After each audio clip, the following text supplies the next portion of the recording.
মুজিব বিরোধী কোনো মানুষকে বাঁচিয়ে রাখা হবে না। আপনারা শুনলে অবাক হবেন যে এখনো মেজর ডালিম বেঁচে আছে। আমরা তো ভেবেছিলাম যে মেজর ডালিম সে পৃথিবীতে নেই, সে মারা গেছে।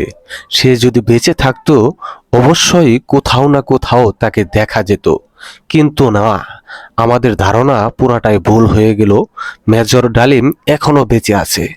মেজর ডালিম সাংবাদিক ইলিয়াস হোসাইনের লাইভে এসে তুলপাল করে দিছে সোশ্যাল মিডিয়া।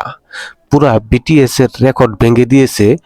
এই পৃথিবীতে যত রেকর্ড আছে প্রায় সব রেকর্ডই মনে হয় এই মেজর ডালিম ভেঙে দিয়েছে।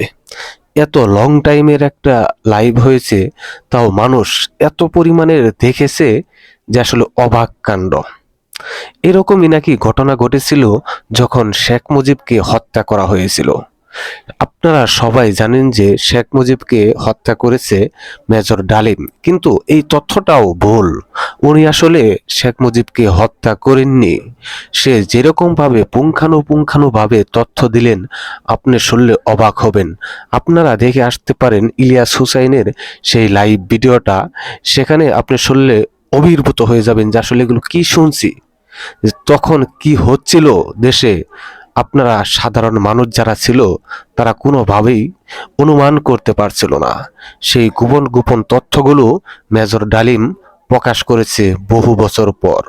তার বইতেও সেই তথ্যগুলো সে লিখে গিয়েছিল, কিন্তু সেই বইটি নিষিদ্ধ করা হয়েছিল। মেজর ডালিমের বই বাংলাদেশে নিষিদ্ধ করা হয়েছিল। এটি একটি অপরাধ, বই নিষিদ্ধ করা একটি অপরাধ। যাই হোক, সেই প্রসঙ্গে নাই আসি।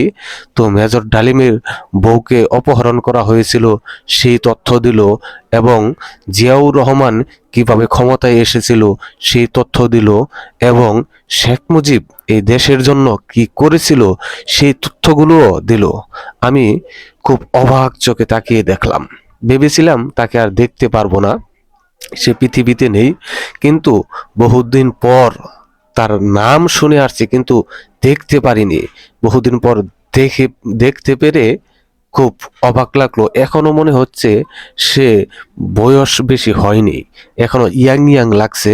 তবু সে বাংলা কথা খুব কমই বলতে পারে। দীর্ঘদিন বাহিরে থাকায় সবসময় ইংলিশে কথা বলাই সে বাংলা খুব কমই বলতে পারে। আপনারা ভাবতে পারেন যে আসলে সে মনে হয় এরকম ভাবে বানিয়ে বানিয়ে বলতেছে, তার কথা শুনে আপনারা ভাবতে পারেন, কিন্তু নয়। সে বাংলাটা একটু কম চর্চা থাকার কারণে তার কথা বলার ধরনটা এরকম। তো দর্শক শ্রোতা, আপনারা সব তথ্যই সেই ভিডিও থেকে দেখতে পাবেন। আপনারা দেখে আসতে পারেন সাংবাদিক ইলিয়াস হোসাইন এবং মেজর ডালিমের সেই লাইভ ভিডিওটি।